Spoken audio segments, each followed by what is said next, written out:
In December of 2025, should you buy Bitcoin now at $89,000 per coin or wait for it to drop further? I'm going to cover that as well as the best price predictions of James Check, my favorite Bitcoin analyst, in this video. So let's dig in. Okay, first of all, Bitcoin is at $89,000 per coin. So I went back and I read all of James Check's most recent research, including places that he's estimated the probabilities that the price might drop by certain amounts. And I compiled all of that from his various sources, including videos he does as well as newsletters. And here are those numbers. I'm going to give them to you, and then I'm going to walk through what I would do, which involves buying more no matter what. So the cut to the chase of this video is you should buy more Bitcoin regardless of the price, no matter what, regardless of James Check's predictions, but I'll give them to you anyway. Okay, so the probability that the most recent low, which was 80,500, the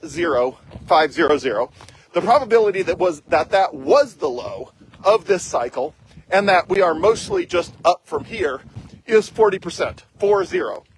So there is a 40% chance we already had the low of this cycle and that it's going to be an exciting ride up from here. Even if we grind sideways and a little bit down for some period of time, we won't go below 80,500. So 40% chance of that. Okay, that means there's a 60% chance we do go below 80,500.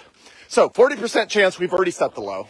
There's a 35% chance, according to James Check, 35% chance that we hit a low somewhere between $70,000 and $75,000, which is the upper end of the chop solidation. Chop meaning chop it like chopping sideways, and solidation as in consolidation. So chopping sideways and consolidation, when you combine those words, you end up with chop solidation, which is what James Check calls a price of anything when it's just grinding sideways.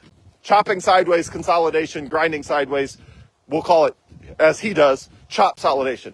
So the upper end of that range in 2025 was between $70,000 and $75,000. Bitcoin spent the vast majority, about 8 months of 2024. I may have said 2025. I meant 2024. The chop solidation of 2024, Bitcoin spent about 8 months between let's call it $55,000 and $70,000.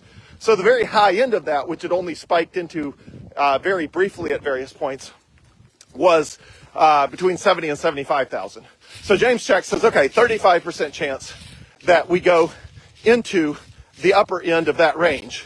And then there is a 25% chance that we see a low this cycle, meaning sometime in the coming months or, next 6 months or whatever it is, below $65,000. So what should you do, assuming those are accurate? First of all, we don't know. We don't know if those are accurate. James Check is the best weather forecaster in the world of Bitcoin, meaning, like every weather person, they can make a best guess at what the weather's going to be tomorrow, but they don't know what the weather's going to be tomorrow. So the best weather forecaster in the world is not right all the time. But let's assume he is. Let's assume his probabilities are 100% accurate.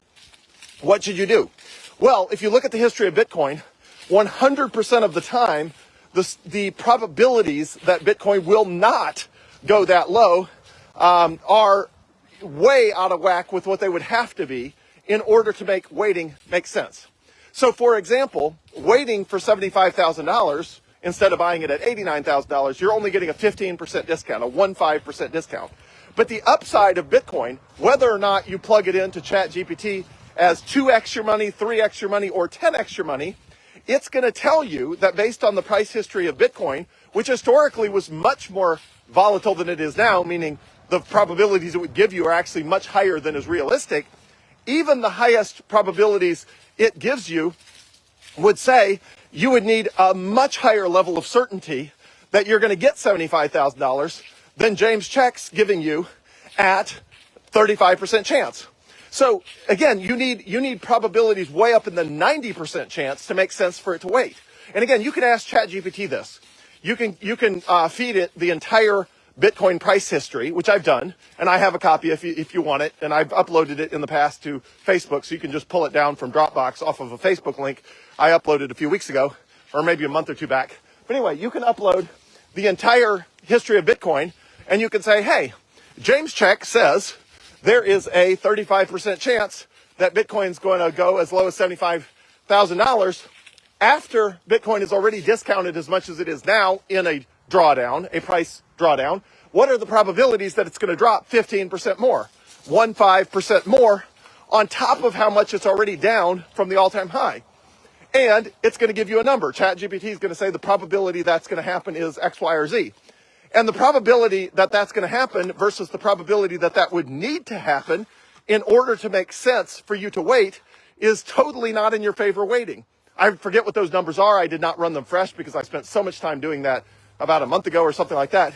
But the numbers are way out of whack. You end up with somewhere between 4x to 8x odds against you if you wait versus buy now. Meaning the probability you miss out on the upside is typically about quadruple to 8x the probability that you actually get the dip you're waiting for. In most cases, when I was running the math before, the probabilities that would need to be well into the 90%.